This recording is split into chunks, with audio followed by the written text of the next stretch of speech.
Listen to me carefully. The great apostle, we are coming to pray one great prayer now. The great apostle, that's why I'm going to be sluggish. I want you to understand what I'm saying very well. The great apostle Joseph Babalola, there was a time he went to the house of Chief Obafemi Awolowo. Who knows Chief Obafemi Awolowo? Awo. Everybody heard about Awo? I've not heard about Awo. Put up your hand. Praise the Lord. Now, let me be honest with you as a man of God. By the time the civil war of Nigeria ended,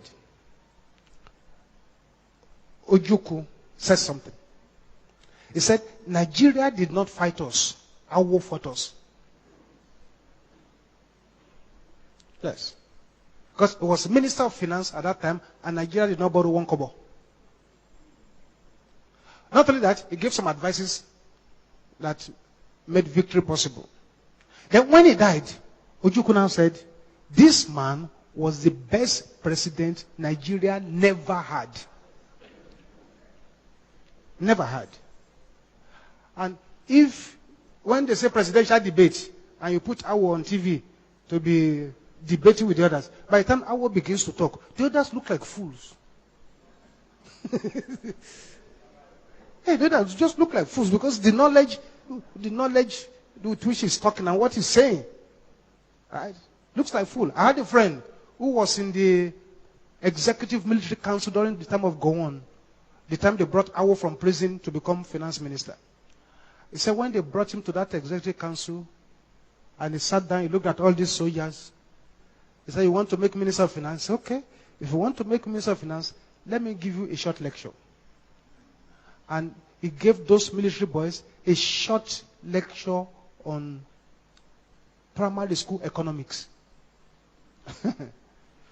They said, by the time he finished, all those who were there, they gave him a round of applause. Simple primary school economics. Right. Awo was the person that said that anybody who wants to trade with Nigeria has to be primitive trade by barter. Say, bring this, I take this. Bring this, we are not going to bring our money to go and buy. You, when you bring, we take. It's an exchange. And when they were going to do First Tax 77, they asked for Awo's opinion. Awo was still alive. Awo said, this First Tax 77 is a show of our primitivity. And that the white man will be quite happy to see us exhibit our primitivity. That the money that was to be used for First Tax 77 should be spent for technology, for education, for things that will move people forward. Not going back to the idols that dragged us to where we were. It was Awo that said it. And the man asked one, this uncanny attribute of being right. Being right. When he said, this is it, be right. One day they asked him a question on television. He said, sir, why is it that you don't take advice from other politicians? I said, advice? Sir? How can I take advice from somebody who is busy dancing with free women on the street at night while I'm busy struggling and thinking about how things will go forward? That's how. I've been all over the world. The only other president I see that matches Awo in intelligence is Fidel Castro of Cuba.